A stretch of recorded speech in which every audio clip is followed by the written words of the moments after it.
I am Matt Frankel. I play drums and sing. I'm Michael. I play the keys and sing. My name is Dan Chang, and I play the guitar and I sing. We are Lady Danville, and you're watching Project Greenroom.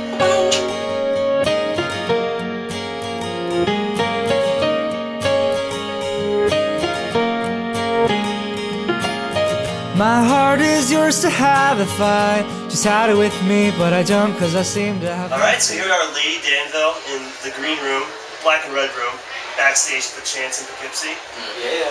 How you guys doing today? It's 4th of July weekend. Ready for some fireworks. Alright, alright. Feeling good. Feeling good? You look great. Thanks. It's a new shirt. They do that, they just compliment each other. Yeah, I got this for 4th of July, actually. Alright, and you got the red, white, and blue on your dress shirt. He's gonna wear that at every show for the next week. So how does it feel going toward Jack's Mannequin now? The show's been going great? Yeah, it's pretty awesome. Andrew is like, amazing. He's like, we've become buddies, Sometimes, you never know with like artists if they'll just kind of stick to themselves or if they'll like really integrate themselves in. We've really just like, it's been awesome getting to know him and his crew and his band. Yeah, and then, Jack's Mannequin's fans, they're amazing. Right. They open to you guys? Oh yeah. I mean, at first, they'll kind of like wonder what's going on, like where's the lady and the Lady Danville, but yeah, they warm up real fast. And it's nice. It's really good. Yeah, really nice. Now your last, correct me if I'm wrong, your last correct release was the EP in 2007, self-titled. That was our official release because we put it out on iTunes, but we have a tour demo that we released in 2010. Right. That we released just for the road basically. Then we put it on Facebook because people were asking for it. Right. So. But it's not on iTunes or anything. Right. We're still waiting for our official new release, which we're recording when we get home. Yeah. So now who are you guys recording with? It's up in the air still. Yeah. Okay. TBD. Yeah. TBD. The record, I like it. Now out in LA, where you guys are from, is that where you're recording it? Now all the songs written, or are you guys still kind of?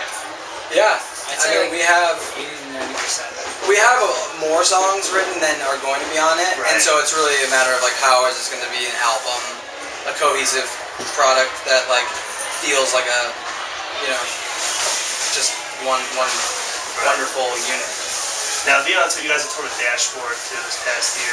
Yeah. Have they, this tour with Dashboard, Jack's Mannequin, have they kind of changed your writing process a little? Seeing these bands every night, seeing the energy, or is there anything they've done to your writing at all? I don't think that it's necessarily changed the writing per se, but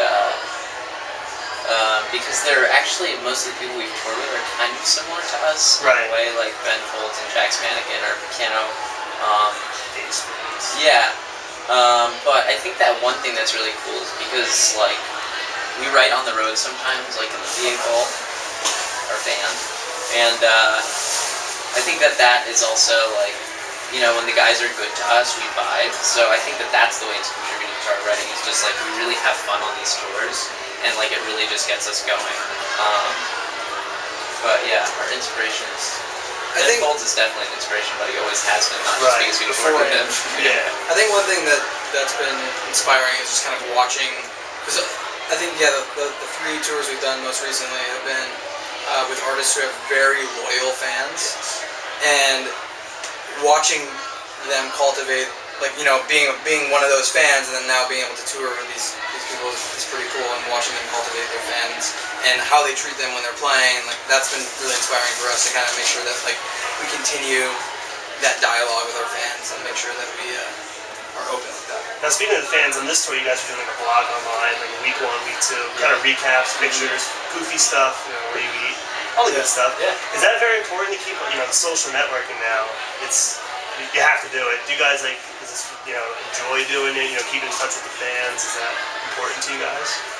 Yeah, I mean, it's almost like second nature for us. Right. We kind of we are the Facebook generation, so we kind of grew up with it. So it's sort of embedded in our DNA now. And so the idea of having to try harder to connect with fans, it's not really an issue with us because we just naturally want to vibe with people who are listening to music, and we want to get to know them, and we've discovered that that's pretty much the lifeblood of the music, and our music is just how fans connect, to us. And so, yeah, we do it like it's fun for us because we love to do it. It's not something that we have to force ourselves. Right. It's like, oh, I have to tweet today. Yeah. Oh, I thought they must have. I mean, a lot of people are your age too, so it's yeah, like, you're making exactly. friends. It's just like it's so natural. These are like this is like our generation. So yeah. Now you guys met at UCLA, the a cappella group. Yeah. Right? Were you guys all going to school there, or was it just like a yeah group? Okay. We were we were all students there, and then there was this really awesome a cappella group at UCLA, Mannequin a cappella, and Matt was already in the group. Okay. And Michael and I decided, we wanted to elevate our social status in school. And so I'm sure the girls love it. That's what girls love it does. Better than chess club. Exactly. So we both auditioned and we sat next to each other, and we found out that we're from the same hometown. Okay. And from there, then we made the group, and then the three of us kind of became really good friends before we even considered writing music together. All right. Yeah. So when did you know, let's start writing music together? It was born out of not wanting to write our term papers. Okay. We're just producrastinating, and instead of we're getting together, on a group project, but instead of working on schoolwork, we just started jamming. It was very natural, and there was this thing called Spring Sing, which is this big UCLA competition that Maroon 5 did. Cerebrals. Yeah. So we were like, all right, let's try that, and it was very just kind of oh, this will be fun. But after that, we realized that we really liked playing with each other, playing music and singing, rather than just doing a cappella. Right. And so we decided to take it a little more seriously.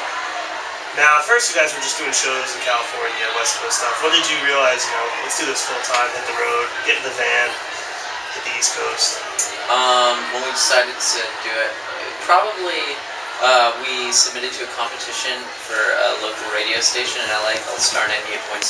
Okay. And we rallied our fans together. And I think that was our first kind of balls to the walls, let's get our fans involved from UCLA. We ended up winning that competition, and it got us more exposure in the LA area. And I think that's kind of when we were like, okay, let's actually try to take this a little more seriously. We got a rehearsal space. We started organizing things a little bit more and create structure around what was just jamming together sometimes. Not doing term papers. Exactly. Right. Now, you guys, do you have degrees in school, or did you guys drop out? Degree in partying. Nice. Yeah. And show off. I love college. No, just kidding. No, we all got degrees. Okay. In partying? Yeah. No, we're not like that at all. Dan wasn't in fraternity. So Lady Danville is also smart, too. We got the degrees together. Yeah. And you traded him in for a van. Yeah, That's some insurance. exactly. That's awesome. Now, Dan actually has his master's, so he's the most educated out of the three of us. he handles the money then, I hope? Yes. Okay, very good. He actually does. Is that because he's Asian? You're so racist. It is because I'm Asian. You guys are turning the interview on me now. Yeah. Let's get off this. Now, you're in the van, cross country, long drives, What are some good stories in the van? We talk to bands all the time. They always have. Some of them, we can't say, obviously, but illegal. I know you guys got degrees in partying, so what do we got here? What do we got?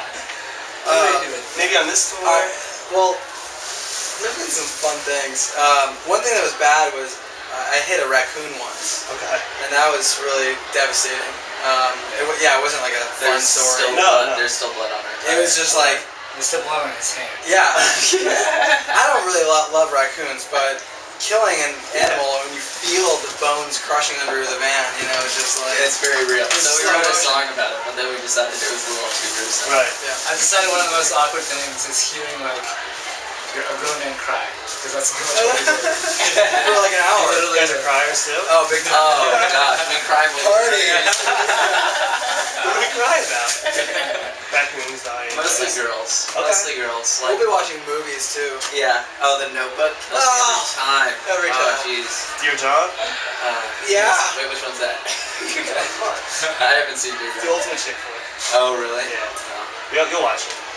But another van story is that in the winter we don't have very good heat, and in the winter we don't get very good heat in the car. So we were driving through Denver and it was super cold. I guess not as cold as it gets out in like North Dakota. That's what we discovered after talking to a bunch of people on the summer tour. They're like, Denver's nothing, man. But it got so cold in the car that ice would build up on the inside of the windows, and we would take our credit card and scrape the ice off of the windows, you know, just to stay warm. We went to REI and we got Expedition socks that they're like, what are you going to Antarctica? What are you going to Greenland? And we're like, no, we're just In the van. What are you climbing glaciers? They were serious about it too. Yeah. They started talking all climbing code and stuff, and we were like, no, we're just driving across the country for a music tour. A bunch of guys in LA, I mean, you're not used to the cold. Right. Yeah, we're not. We're 60s. No, I wouldn't say that. I mean, you do cry, but... Well, thanks for talking to the Aquarian. I know you guys are about to go on stage now, so you gotta warm up and all that. But have a good rest of the tour, and we'll see you soon. Thanks so much, man.